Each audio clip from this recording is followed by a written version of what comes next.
Hello, my friends. Welcome. My name is Joe. This is the Joe Martino Show. And today I want to tackle what I think some people think is a relatively benign subject.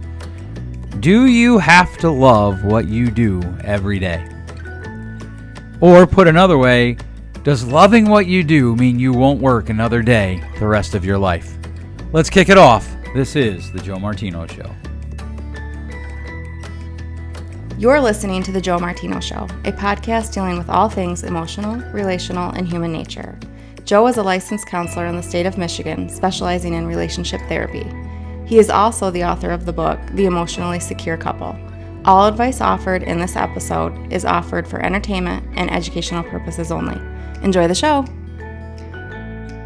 All right. Hello. Welcome. I hope that your day is going well. I hope that you are enjoying life. And, I don't say that lightly. I know that life can be incredibly hard. I just keep running into people every day, it seems, who tell me, I know I'm responsible for what happens for the rest of the year, but I'm ready for 2023 to be over. I'm ready for 2023 to move on. I've had people use much more colorful language than that just recently, telling me, they have very specific thoughts for 2023. And the one thing that I always want to come back to, because I can relate to that, I can resonate with that. 2023 has been a hard year for me, for my family, for our business. It's just been hard. It's been good. There's been a lot of great things that have happened so far. At least I've woken up every morning, and that's been a good thing, right? Anytime you're on the right side of the grass, it's a good thing. And so when I say I hope that your day's going well, that you're enjoying your day, I want you to know that I don't mean that in some sort of like la la la la la way. I mean that in a literal whatever's going on. I hope that you're finding the joy of life in the hard. And so with that said, there is something that I want to do today. I don't know if this is going to be a series or not. I have a couple different podcast ideas running around as we're kind of deep diving into fall now, and we're moving forward towards winter, which I know can be hard for some people. I have to admit, as I get older, I like winter less. I find that my arthritis hurts more in the cold, and so I don't like the cold as much. I need sunshine and warmth. And so there's kind of these themes that are seeming to come up in some of my podcast idea pools, if you will. And I appreciate the people who write in with questions. About a year ago, somebody wrote in, probably not a year ago, couldn't have been quite a year ago, this past spring, so spring of 2023, someone wrote in about coffee. They wanted to know how to approach it with a coworker who was getting to work before them and making the coffee, but they didn't like the coffee. They thought that the coworker was making it too light. And even while I'm recording this segment, my son's sitting across the room from me, who apparently does not like coffee yet. That's probably because his 10-year-old taste buds are underdeveloped. Soon to be 11. 2 weeks, dude. You're going to be 11. He's sitting there just staring back at me now, smiling. He's actually not staring at me. He's looking at his phone, the paragon of evil. Nonetheless, so they write in, and so I thought it was a funny thing. I put it up on Facebook, and people were like, well, maybe, you could go to them, and you could do it this way, you could approach it that way, you could approach it this way. Here's what I thought was interesting. Not one person stopped and asked, well, maybe you're making it too strong, right? Their mindset was, the person that's making it too weak is clearly the one that's making it too weak, and that's the problem. And so I was sharing that with some coworkers, and one of them was like, well, you make your coffee too strong. And I was like, what? She's like, yeah, your coffee is just too strong. It's too bitter. I can't drink it. Well, I hope you slip on ice and break your ankle. No, I didn't really say that. I just was like, oh. And it was interesting to me. Immediately, she had a different perspective than all my friends who share my love of strong enough coffee that, my goal is if the coffee isn't strong enough, that if we're on a trip and there's a problem with the oil in your vehicle, we should be able to put my coffee in your car, and it should provide viscosity protection until you can get to a garage. That's how strong I want my oil. And that's okay usually. But perspective and mindset is really important. And I promise you, I know that this feels a little ADHD right now. We're almost 4 minutes in or so, depending on what happens with the edits. And, you're like, Joe, where are you going with this? I'm going somewhere, I promise. And where I'm going is this. Most of the things that we're going to talk about are mindset type things, right? And so one of the things that kind of drives me nuts when I am listening to people is we have this weird obsession with this idea that you have to love what you do every day. And if you don't love it, you need to make a change right away. Now, the problem is, and like most things in life, there is a truism here. There is some truth here to the idea that we want to focus on doing things that we love, right? We want to find a focus on doing things that we're passionate about. I love what I do. I love counseling. I love writing. I love podcasting. In fact, here's something that I want to throw out there. We're thinking of creating a visual podcast, kind of the YouTube podcast, where we're going to videotape the recording and then put it up on YouTube. I'm trying to gauge some interest here. How many of you that listen would be interested in something like that? If you could let me know, joe@joemartino.com. I'd really appreciate it. If that's not something people are interested in, we're going to skip over that. We're looking at a lot of different ways to try to expand things. By the time this episode goes up, I will have already started a men's group. We're going to start a men's book group that's going to meet Saturday mornings at my office. No charge for that, but we are starting a group just for men to get together Saturday mornings, probably from like 7:30 to 9. We might go 7 to 8:30, somewhere around that time. Feel free to reach out if that be something you would be interested in and you live local to the Grand Rapids, Lowell area. And as we kind of expand these things, I have to be cautious because I want to do it all, and I can't be too busy, and that's a whole different episode. That's a whole different topic. I can't be too busy because then I won't do anything well. And one of the things that I've learned this year is not only do I have to monitor that for myself, but I have to monitor that for my employees to make sure that they're not taking on too many responsibilities, because if they are, they're not going to do any of them well, and that's going to be a problem. And so you're right, that's something we want to check out. But this idea that if you don't love what you do every day is toxic, right? Well, if you don't love what you do every day, don't do it. Or if you love what you do, you'll never work a day in your life. That is absolute bovine fecal matter. It's absolutely fertilizer in the making. Because no matter what you do, if you love it or if you hate it, there will be days where you don't want to do it. There will be days where you will be frustrated. I sat in a room recently with a couple, and in my head, the only thing I could think of was, please just stop coming to see me because you don't want to get better. You want to come to this room and yell at your partner, and I'm not here for that. It's debilitating and it's problematic, and here's why. First of all, it sets up really terrible expectations, and expectations drive everything. But when we have really terrible expectations, when reality hits, we have a problem. Longtime listeners might remember when we talked about the triangle of truth, and all you do is you draw a triangle. At the top of the triangle, you write expectations, and we define these with agree-disagree statements. Lower right corner, we write the word reality. Lower left corner, we write the words inner dialogue. And our goal is to have our inner dialogue match our expectations as much as we possibly can when reality hits. And so when they don't match, one of the things when I work with this with clients, I'll tell clients when they don't match, the triangle gets bigger. When they match, the triangle gets smaller, and we want a small triangle. Because here's the thing, our expectations drive how we interpret things. That's why expectations are so important. And so if your scoreboard, your win, is this idea that I have to love what I do every day, what happens when you have a bad week? So it sets up bad expectations, and then number two kind of runs with that. It's a very short-sighted statement. It's a statement of people who are playing the short game, right? They're not playing the full game. Because let's say I have a bad 2 months. Or you know what? Let's just say all of 2023 or whatever year we're in is bad. If I do this career or some version of this career for 60 years, that's 1/60th. Or for 50 years or 30 years, it's 1/30th, right? In the long run of things, in the overall arch of my life, a whole bad year is just that. It's a bad year. And I know people are like, well, I just can't wait that long. Okay, that's your choice, but I don't know how you play the long game if you're measuring 1 year. And I feel like a year is a really long time. I don't think most people stick with something that's bad or hard a whole year. But to me, it's a little bit like, we're right in the middle of college football. By the time this thing drops, we're getting ready to kick it off as I'm recording it. And I just got done watching a documentary about a football team. That was super interesting. We're going to talk about that at some point in these episodes. But one of the things about sports is, imagine you had a bad quarter. You're getting blown out. That's the story of comebacks. You can't have a comeback if you don't have a hard quarter. You can't have a comeback if you're not losing. You can't have a comeback if things go your way all the time. And so this idea that, well, I have to love what I'm doing, or I shouldn't be doing it, it robs you of the opportunity to create resilience. It plays the short game and robs you of this opportunity to build resistance.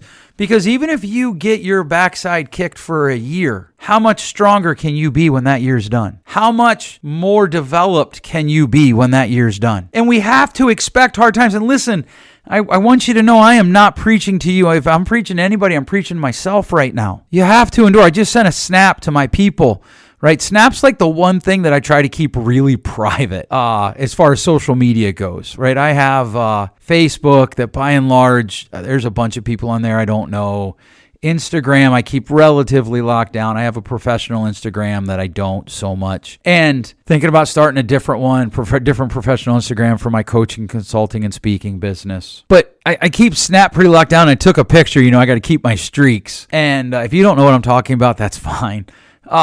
And I looked at my picture, I'm like, good Lord, I look like I've been on a 3-day cocaine bender. And I've never done cocaine in my life. Before anybody writes in or calls Laura or calls my pastor or calls my wife and says, hey, Joe admitted on air he's doing cocaine. I've never done cocaine in my life. I've drank Coca-Cola in copious amounts, and I've enjoyed that. And from what I understand, their original recipe, back when our operations manager, Lindsey Bryan, was a child, actually had cocaine in it. I'm just kidding. She's the voice at the beginning of the episode that says, hey, you're listening to the Joe Martino Show. And sometimes I like to put in little Easter eggs to give her a hard time. And my ADHD is unregulated and rather high today. I'm only about halfway through my second cup of coffee. But I look at that picture, I'm like, man, I'm tired. There's a lot going on. And I'm just going to be really transparent.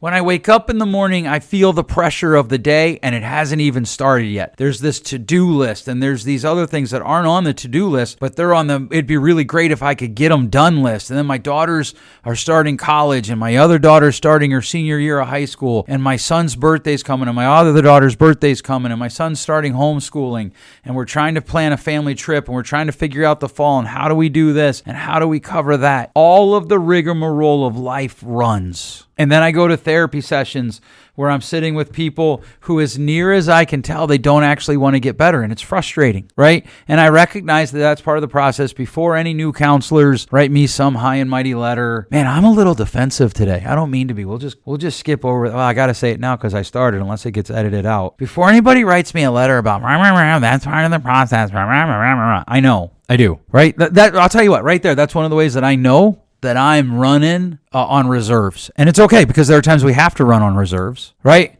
But I know I'm running on reserves when I start to get I plan ahead for whatever attack's coming and get defensive ahead of time. I know that. And so the thing that I have to remind myself is I don't have to love what I do every day, and neither do you. I don't, and neither do you. I have to be passionate about the work that what I do creates. I'm going to say that again. I have to be passionate about the work of what I do creates. And this is what I mean by that. I know a guy that works a job that he literally despises, cannot stand it. He doesn't like the company he works for.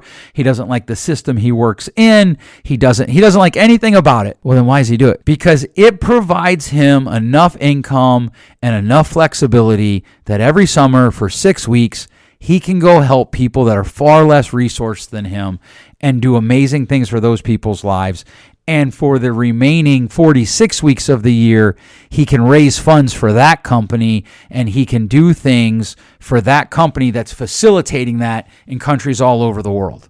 And so the work that he hates, those 45, 50 hours a week that he spends, that he hates what he's doing, and it's nothing immoral. It's actually something I think most people would be surprised to find out that he hates. It serves a purpose of getting him to a place where he can create something that will outlive him. He can create something that he finds meaningful. And that outweighs it for him. And you might be thinking, well, Joe, my job doesn't do that. Okay, but what are you doing when you're not at your job? Could you create that? Could you create that opportunity? Now, here's the thing. I want to be really clear. One of my favorite speeches is the Steve Jobs commencement address at Stanford's graduation years ago. And in that address, he says, that he would ask himself every morning when he was shaving, looking in the mirror, if I knew I was going to die tonight, would I still do today what I'm about to do? And if the answer was no, too many days in a row, he knew it was time to start making a change. Right? I want to be clear. I'm not saying don't chase your passions. I'm not saying don't make changes because you're looking at what you're doing and you're saying, man, this sucks. But I'm saying that can't be the number one priority. I've got to love what I do every day. Right? Because we live in all or nothing thinking, and there is truth in that. I want to be really clear on that. There is definitively truth in the reality that you should love what you're doing. Because if you do, going to work will not be nearly as bad as going to work at a job you hate. But what we do is we say, well, if a little bit's good, a whole lot must be better.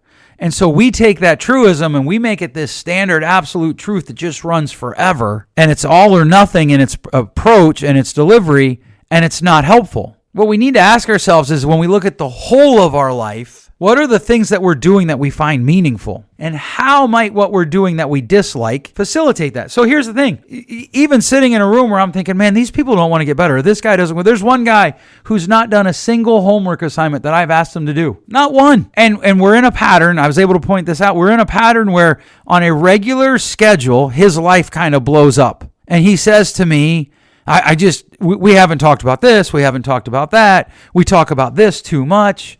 And I said to him, well, wait, hold on. I don't disagree with you, but we've talked about those things because you bring them up. And when I try to bring you back to these other things that you say we don't talk about, you don't want to talk about them. In fact, one time I said to you, hey, you said you want to talk about these things, and every time I bring them up, we deflect. That's what he says to me. Right? And I don't particularly enjoy that session. I don't particularly enjoy when I see his name on my schedule. And like, anybody who's not a counselor, I don't know, if you haven't thought this through, you're probably like, oh my goodness. But anybody who's a counselor and who's honest knows that there's somebody on their schedule like that. In fact, there was a run a couple years ago where Tuesdays were awful days for me because the clients that I had, the things that they were working through were super heavy, just incredibly deep stuff. And there was sprinkled between these really deep cases some people that were just so resistant to therapy, it felt like a waste of time. Coupled with one lady who literally looked at me and she said that not only did she think I was a terrible therapist, but I was incredibly short and my hair was improperly done and my clothes didn't fit well. I'm not kidding. She told me that as she walked out because she had very strong opinions. And I was like, wait, hold on. I feel like my clothes actually fit pretty well. My shirts, I get them fitted. I didn't say that to her, but I thought it, right? Does that mean you quit? No, because here's the thing. If I'm going to have good expectations, I'm going to expect that there are going to be days I don't like going to work. I'm going to expect that there's a long game that I have to play to create something that I want because that builds resistance. And I love what counseling does. I love what counseling affords me the opportunity to help other people do. I love the fact that there are things that we do in counseling that will outlive us. I love when people stop me randomly or write me randomly and say, hey, I read your book and it changed my marriage.